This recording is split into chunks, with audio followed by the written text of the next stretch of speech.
men shunchaki o'ylagim kelmas. Xayol sarob misol qilsin sarxush, mast. Men shunchaki kuylagim kelmas. Oz pardalarim chidab bersa bas.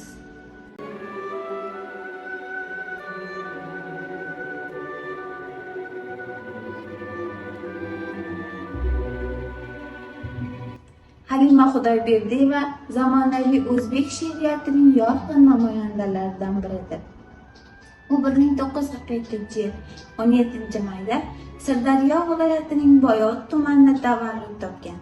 Yoshligidan adabiyotga mehr qo'ygan ijodkorning dastlabki she'rlari 1964-yilda matbuotda e'lon qilinib, adabiy jamoatchilik e'tiborini qozongan. Shoiraning ilk she'riy to'plami Ilk muhabbat 1968-yilda nashr etilgan. 1972-yilda Toshkent davlat universitetining jurnalistika fakultetini tamomlagach, bilim va mahoratini yanada oshirish maqsadida Moskvadagi oliy adabiyot kurslarida tahsil olgan. Bu davr uning ijodiy shakllanishida muhim bosqich bo'ldi.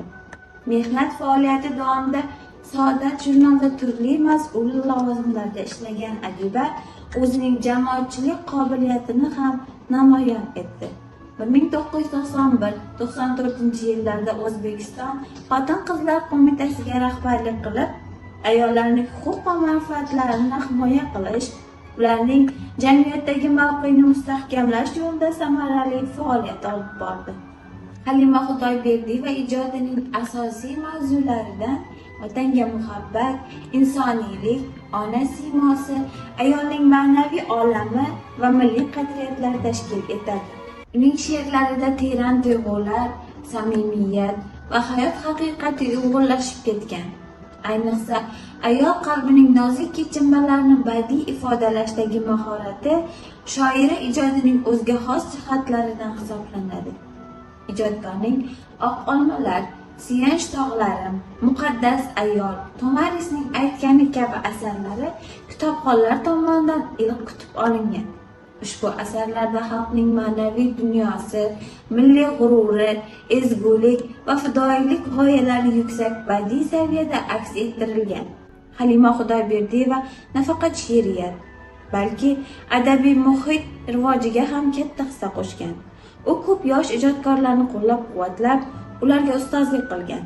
Uning asarlari bugungi kunda ham maktab va oliy ta'lim muassasalarida o'rganilib, turli ma'naviy ma'rifiy tadbirlarda keng targ'ib etilmoqda.